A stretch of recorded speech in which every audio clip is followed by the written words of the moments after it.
ಮೂವರು ಸಹೋದರರಿಗೆ ಒಟ್ಟು 3 ಕೋಟಿ ರೂಪಾಯಿ ನಷ್ಟ ಆಗಿದೆ. ಈ ಮೂವರು ಸೇರಿ ಇವರ ಆಸ್ತಿ ಈಗ ನಷ್ಟವಾಗಿರುವಂತದ್ದು 3 ಕೋಟಿ ರೂಪಾಯಿಯಷ್ಟು ನಷ್ಟವಾಗಿದೆ ಅಂತ ಅಖಂಡ ಶ್ರೀನಿವಾಸ ಮೂರ್ತಿ ಅವರು ಆ ಒಂದು ದೂರಿನಲ್ಲಿ ಉಲ್ಲೇಖವನ್ನ ಮಾಡಿದ್ದಾರೆ. ಇಷ್ಟು ನಷ್ಟವಾದರೂ ಕೂಡ ದೂರು ಕೊಡ್ಲಿಕ್ಕೆ ತಡವನ್ನ ಮಾಡಿಬಿಟ್ರು. ಅಖಂಡ ಶ್ರೀನಿವಾಸ ಮೂರ್ತಿ ಅವರು ತಡ ಮಾಡಿದ್ದಕ್ಕೂ ಕೂಡ ಕಾರಣವನ್ನ ಕೊಟ್ಟಿದ್ದಾರೆ. ಶಾಸಕ ಅಖಂಡ ಶ್ರೀನಿವಾಸ ಮೂರ್ತಿ ಭಸ್ಮವಾದಂತ ಮನೆಯನ್ನ ಕಂಡು ಆಘಾತವಾಗಿತ್ತು.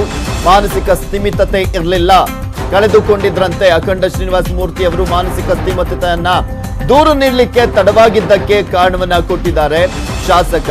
ಜೊತೆಗೆ ಭದ್ರತೆಯ ದೃಷ್ಟಿಯಿಂದ ಮನೆಗೆ ಹೋಗಿರ್ಲಿಲ್ಲ, ಇದೊಂದು ಪೂರ್ವ ನಿಯೋಜಿತ ಘಟನೆ ಅಂತ ದೂರನ್ನ ನೀಡಿದ್ದಾರೆ.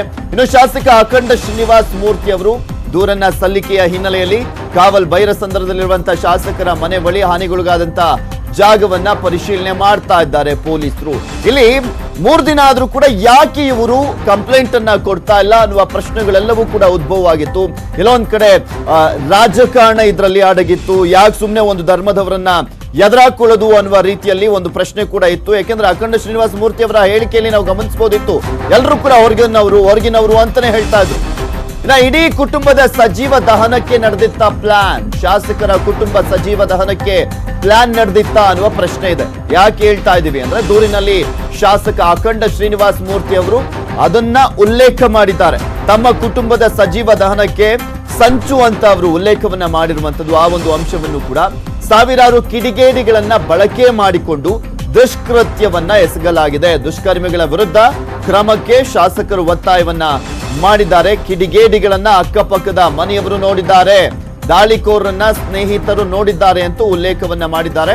ನ್ಯೂಸ್ 18ಗೆ ಸಿಕ್ಕಿದೆ ಶಾಸಕರ ದೂರಿನ ಪ್ರತಿ.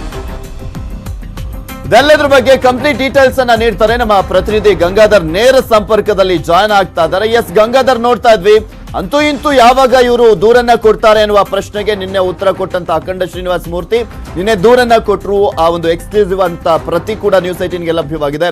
ಪ್ರಮುಖವಾದಂತ ಅಂಶಗಳು ಏನೇನೆಲ್ಲ ಉಲ್ಲೇಖ ಆಗಿದೆ ಅದರಲ್ಲಿ?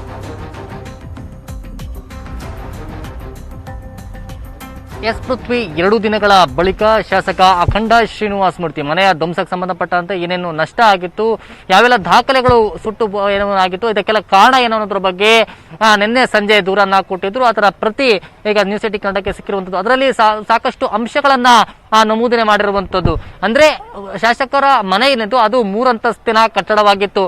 ಕೇವಲ ಶಾಸಕರ ಮನೆ ಅಷ್ಟೇ ಅಲ್ಲ, ಕೆಳ ಮಟ್ಟದಲ್ಲಿ ಏನು ಇದ್ದಂತ ಅಂದ್ರೆ ಕೆಳಗಿನ ಫ್ಲೋರ್ನ ಮನೆ ಅಷ್ಟೇ ಅಲ್ಲ, ಮೇಲಿನ 2 ಮಹಡಿಗಳಲ್ಲಿ ಅವರ ಸಹೋದರ ಚಂದ್ರಶೇಖರ್ ಮತ್ತೆ ಅವರ ಇನ್ನೊಬ್ಬ ಸಹೋದರ ಕೂಡ ಅದರಲ್ಲಿ ವಾಸವಾಗಿದ್ರು.